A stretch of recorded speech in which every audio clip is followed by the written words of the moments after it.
শুভেন্দু অধিকারীর উপর হামলার প্রতিবাদে হেমতাবাদে বিজেপির পথ অবরোধ।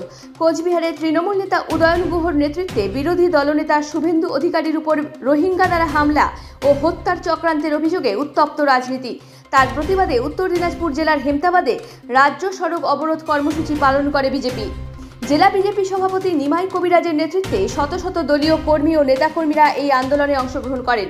জেলা নেতৃত্বের দাবি, এই আক্রমণের পিছনে সরাসরি তৃণমূলের মদত রয়েছে এবং এর তীব্র প্রতিবাদ জানাচ্ছে বিজেপি।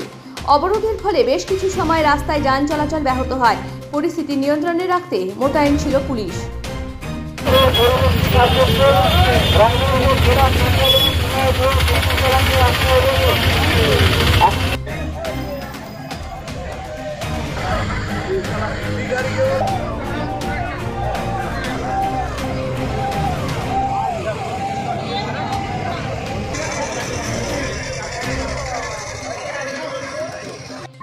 আজকের প্রোগ্রাম আপনারা অবগত আছেন, পশ্চিমবাংলার বিরোধী দলনেতা শুভেন্দু অধিকারী মহাশয় কোচবিহারে এসেছিলেন।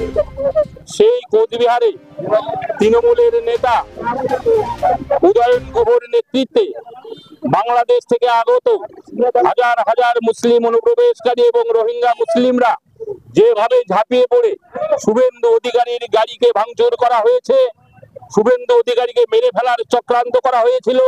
পুলিশ প্রশাসন সেখানে নীরব দর্শকের ভূমিকা পালন করেছে। সেই হত্যার চক্রান্তের প্রতিবাদে এবং গাড়ি ভাঙার প্রতিবাদে ভারতীয় জনতা পার্টির পক্ষ থেকে সারা পশ্চিম বাংলা ব্যাপী আজ পথ অবরোধের মাধ্যমে প্রতীকী আন্দোলন চলছে। তারই অঙ্গ হিসাবে উত্তর দিনাজপুর জেলার 8টি বিধানসভার 15টি স্থানে একইভাবে পথ অবরোধ করে আমরা আগামী দিনে এই তৃণমূল সরকারকে বিসর্জন দিয়ে ভারতীয় জনতা পার্টির সরকারকে প্রতিষ্ঠিত করবো, এই একটা লক্ষ্য।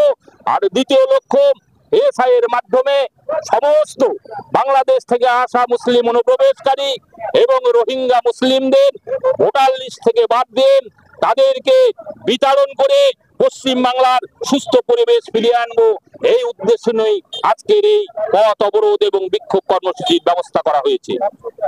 আজকে কি আপনার রায়গঞ্জে আরো আরেক জায়গায় একই সাথে সমস্ত বিধানসভায় হেমতাবাদ করে আসলাম, এখন হলো এখানে, এখন রায়গঞ্জে যাব। রায়গঞ্জের বকুলতলা তো এরকম একটা বড় প্রোগ্রাম হবে এবং সমস্ত বিধানসভায় 2 জায়গায় 3 জায়গায় করে একই কার্যক্রম চলছে।